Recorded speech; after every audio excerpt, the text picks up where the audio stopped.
মুহাম্মদ সাল্লাল্লাহু আলাইহি সাল্লামের মৃত্যুর পর খলিফা নির্বাচনকে কেন্দ্র করে সংগঠিত রাজনীতির ফলে শিয়া ইসলাম ও সুন্নি মতবাদ পরস্পর বিভক্ত হয়ে পড়ে। আলী রাদিয়াল্লাহু তাআলা আনহু প্রথম খলিফা হওয়া উচিত ছিল। এই বিশ্বাসের কারণে তার পূর্বের 3 খলিফা আবু বকর, হযরত উসমান, হযরত ওমরকে শিয়া মতবাদগণ অবৈধ দখলদারী হিসেবে বিবেচনা করত। এ কারণে এই 3 জন খলিফা দ্বারা বর্ণিত কোনো হাদিস শিয়া হাদিস সংগ্রহ করা গ্রহণ করেননি। ফলে শিয়াদের গৃহীত হাদিসের সংখ্যা সুন্নি গৃহীত হাদিসের তুলনায় অনেক কম, যার মধ্যে অনেকগুলো অগ্রহণযোগ্য হাদিস রয়েছে। আজ আমরা আলোচনা করব শিয়াদের উৎপত্তি এবং তাদের ভিতরে মতবাদ সম্পর্কে।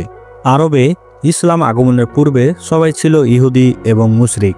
ইসলাম আগমনের 40 বছরের মধ্যে প্রায় সব ইহুদি মুসলিম হয়ে যায়।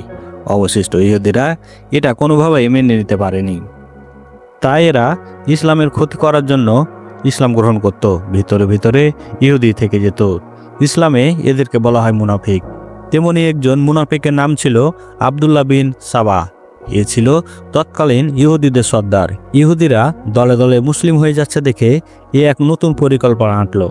সে এটা বুঝতে পারল মানুষকে ইসলাম গ্রহণ করা থেকে কিছুতেই বিরত করা যাবে না, তবে চেষ্টা করলে ইসলামের ইহুদি ভার্সন বের করা যেতে পারে। সে পরিকল্পনা কল্পনা করল মুসলমানদের মধ্যে এমন একটি দল তৈরি করার যারা নামে হবে মুসলিম কিন্তু বিশ্বাস হবে ইহুদিদের মতো। এই পরিকল্পনা বাস্তবায়নের নিয়তে সে লোক দেখানো ইসলাম গ্রহণ করলো।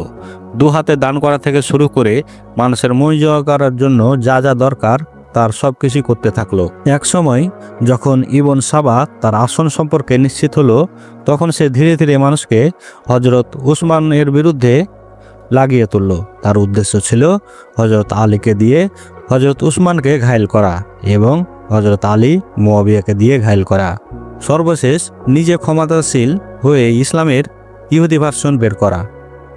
এরই মধ্যে সে প্রচার করতে লাগলো হযরত আলী খেলাফতের হকদার এবং হযরত উসমান অবৈধভাবে খলিফা হয়েছে। হযরত আলী তার এমন দাবি প্রত্যাখ্যান করেন এবং মজলিসে শুরার অন্যান্য সাহাবাদের সাথে হযরত উসমানকে খনাত বাহিনী পাঠিয়ে ইবন সাবাকে শায়েস্ত করার পরামর্শ দিলেন। কোমল হৃদয় উসমান প্রত্যাখ্যান করলেন। অল্প দিনের ভিতর আব্দুল্লাহ বিন সাবা বাহিনী সশস্ত্র অবস্থায় মদিনায় প্রবেশ করল। খলিফার কাছ থেকে এবারও কোনো বাধা না পেয়ে একসময় তারা হত্যাই করে বসল রাসূলুল্লাহ সাল্লাল্লাহু আলাইহি সাল্লামের 2 কন্যার স্বামী এবং পৃথিবীতে বসে জান্নাতের সুসংবাদ পাওয়া সাহাবী হযরত উসমানকে। মুসলিম উম্মাহ দেখতে শুরু করলো ফিতনার আসল রূপ।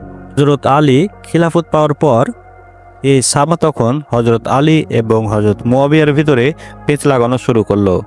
সে হযরত আলীকে হত্যা করতে নতুন এক দলের আবির্ভাব ঘটালো, ইতিহাসে যারা খারিজি নামে পরিচিত।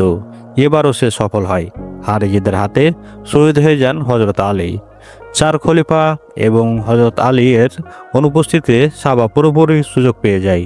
সে এবার প্রচার করতে থাকে আসলে নবুয়তের দাবিদার ছিল হযরত আলী। জিবরাইল আলাইহিস সালাম ভুল করে মুহাম্মদ সাল্লাল্লাহু আলাইহি ওয়াসাল্লামের কাছে কহে নিয়ে যায়।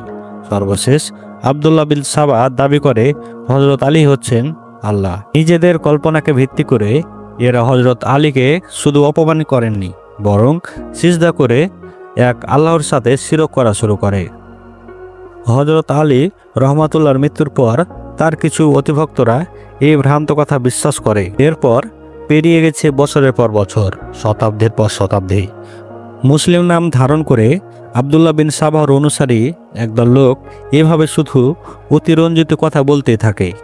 এই অতিরঞ্জিত মতবাদ একসময় এত বেশি জনপ্রিয় হয়ে যায় যে একসময় এটি একটি পূর্ণাঙ্গ ধর্ম হিসেবে প্রতিষ্ঠিত হয়, যে ধর্মের বিশ্বাসের সাথে ইসলামের মূল বিশ্বাসের কোনো মিল নাই এবং ইহুদিদের সাথে অধিকাংশই মিলে যায়।